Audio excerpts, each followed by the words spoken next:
Greetings, folks, and in tonight's episodes of comic book series and showcase and speculation, I will be showcasing The Plot by Michael Moreci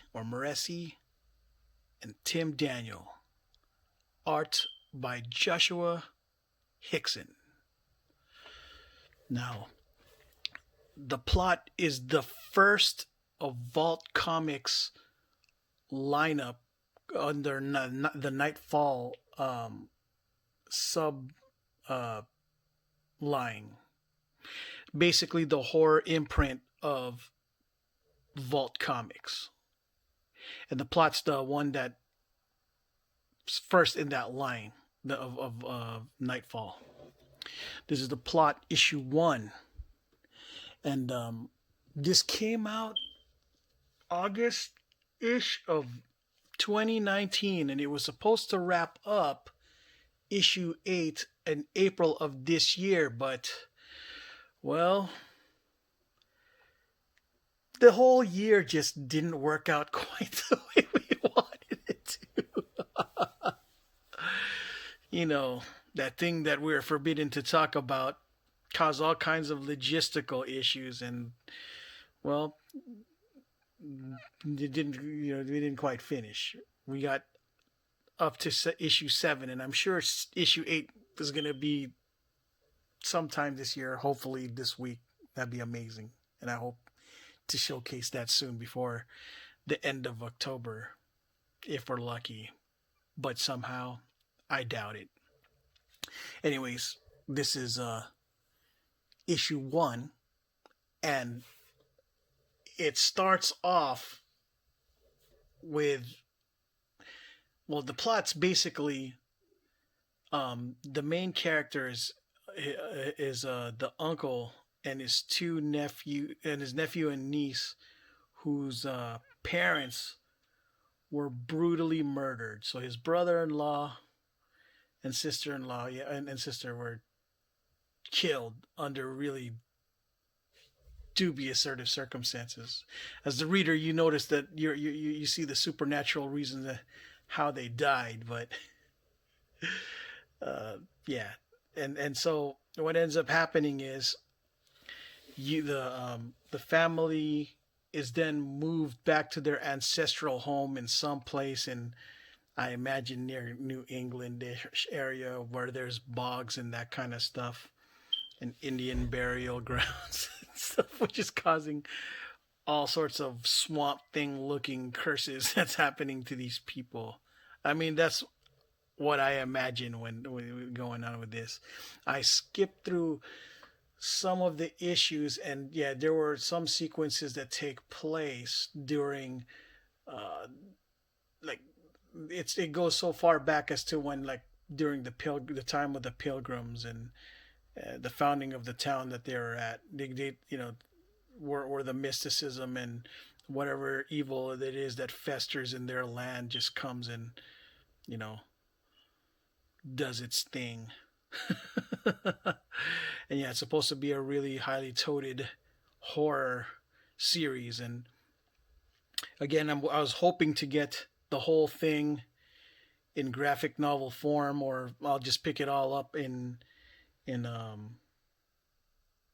Comixology for digital copies for the purposes of reading the whole thing, through. I did it with one other series, which I highly recommend. The Savage Shores. You guys must read it. I don't have a single hard copy issue of that series, but it's probably one of my most favorite series of all time. The art, everything's just so awesome. But I digress. I get back to the point of this, to the plot. My point is, just waiting for, that was one of the series that I just couldn't wait to get hard copies. I just had to read it. This one I was trying to do slow burn, and I'll get to it. Now, of course, the speculation part comes where horror just seems to be a real popular genre in comics and stuff, and Walking Dead, and now Empire, and there's just not Empire, the Empty Man. There's just a slew of like these things that are coming out, and I just wanted to be on top of things. And yeah, when this first came out, it was highly recommended, and I didn't want to miss it out on this, like I missed out on These Savage Shores. So I picked it up, and this is issue 1. It's the cover A. I was dumb at the time. I didn't know. I was just getting into independent comics. This was my first Vault comic. I'm normally just a, Image, Marvel, DC guy. But then last year, like out of nowhere, I was picking up Boom Studio books, Vault, gosh dang, like Aftershock, all kinds of different indie companies started popping up. And well, I mean, they've been around, but I only started to get with their flow because of the recommendations that were all over YouTube and the interwebs and social media for the people who were in the know. So I'm like, okay, well, I want to be one of them cool kids. In the know.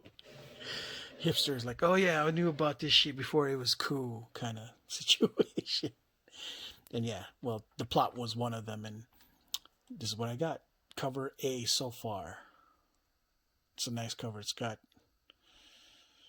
a lot of Swamp Thingy going around. Issue 2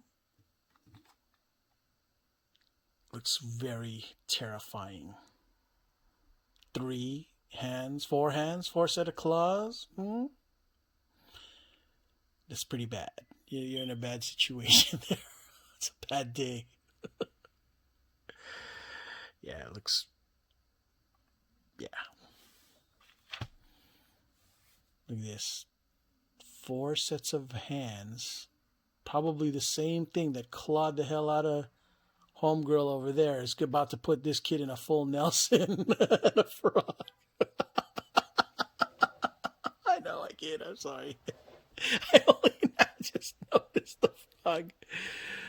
Oh, and I must have taken pictures of this thing for my Instagram post like a couple times already, and I only just now noticed the gosh dang frog. But yeah, I like this cover. It's got a lot of green in it. You know what I mean? For the people in the Green Party, can't smoke this, but you know what I mean. Yeah. Another cover A. Issue 4.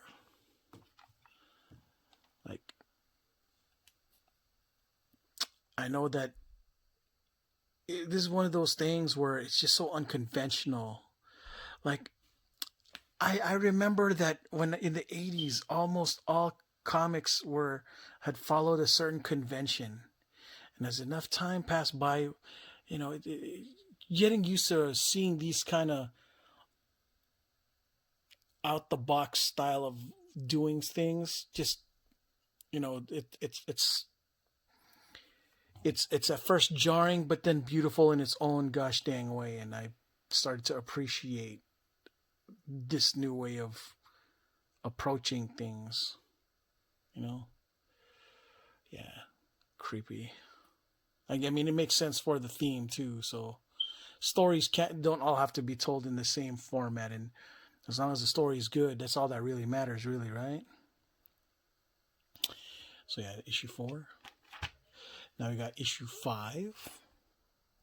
And I believe this is the time. At this time, I started to pick up cover Bs because I think they started to release cover Bs more often with the cover A. So yeah, there was a bunch of multiple prints, but I don't know why I skipped out on those. I guess at the time I was just so excited that I was able to get first print of this, and then I don't know. Maybe it's just so hard to find this book in other places, so I was just fortunate to get what I got. And I'll find a way to get those other multiple prints later on in cover Bs, just to complete the set, because I'm a completionist. But yeah, here's issue 5. Look at these, look at these photographs. He's having a bad Nickelback moment right here. Oh man. Drowning in photos. I like it. Yeah. And this cover is really cool. I mean, they do a lot of these covers. Like they look like the books or books, the book covers from the 80s or 70s. Look at this. This is freaking sick. I love it. Even with a faux sticker price tag on it. Yeah. See, the problem with these kind of fake throwback books is you can't really tell sometimes if they're damaged or not because it replicates damage. You know what I mean? It's a nightmare for a motherfucker like myself who's trying to find things in 9.8 condition to see fake damage on shit. You know what I mean? It's just it's tough, but you gotta try. Either way, yeah. I mean, this is what's up. All right, so I believe this is, yeah, that was issue 5. Yep, cover B, and this is cover A, issue 6. Looks like there's lots of water, unless it's the swamps again, which has lots of water. Yeah, man. I noticed that he loves to use these orange and reddish kind of colors. He sneaks them in somehow. A lot of that green too. I like it. Just something about it, you know.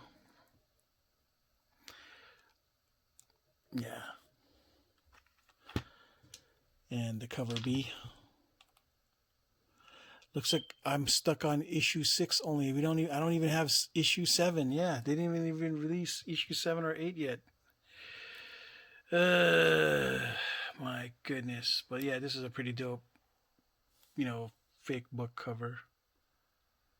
You see, again, and it's a nightmare to check to see either the condition because with fake, you know, wear and tear. Oh, it's one of those where you have to inspect it with a doggone magnifying glass or something, or just the lights, the special lights. But yeah, I think it's a pretty cool cover.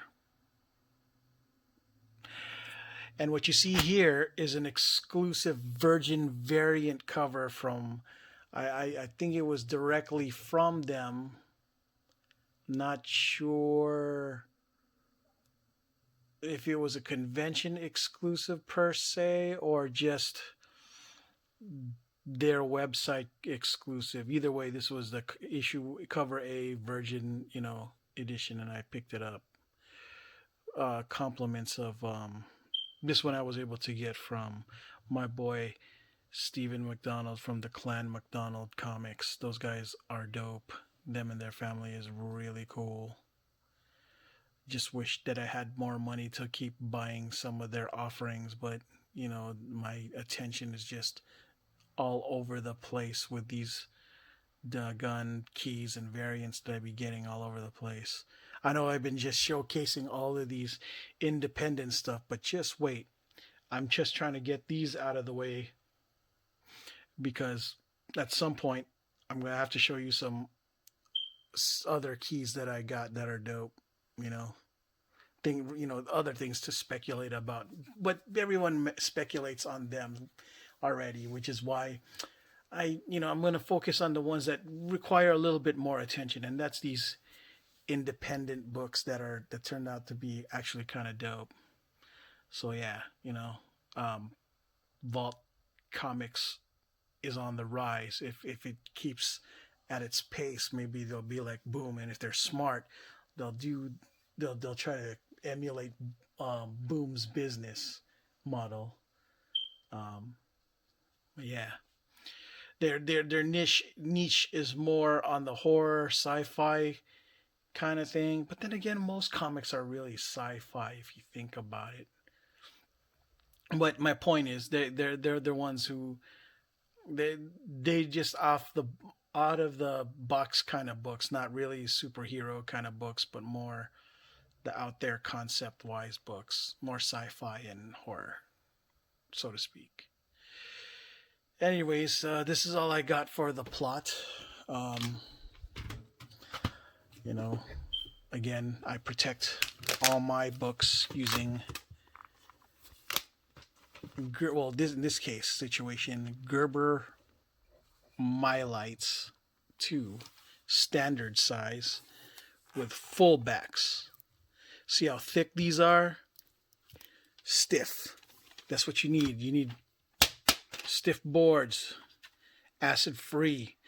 You do this, you can keep your books in crispity condition for a very long time. Because poly bags, after a while, you're gonna have to change those bad boys out. Polypropylene, all of that stuff. Now with Mylites Mylar, this is it. It's a wrap. You might as well just put it in the vault, because this is like museum archive kind of shit. You know what I mean?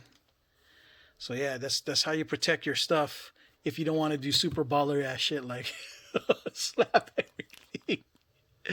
But then you'd run out of space, which is why, again, this is the more cheap way of going about doing. Well, it's not really cheap, but it's more efficient and it's less, space hoggy. But yeah, see that's how you protect your stuff, guys. For those who aren't in the know, no poly bags up in this bitch. Mylites, Mylars. Any poly bag I got is just temporary until I get more Mylites to put my comics in. Because that's how ballers do. You know what I mean?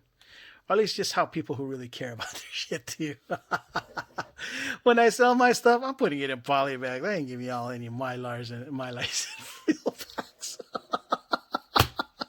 If I sell any of this stuff, which I won't, but if I do, it's going to be in regular ass poly bags. And boards.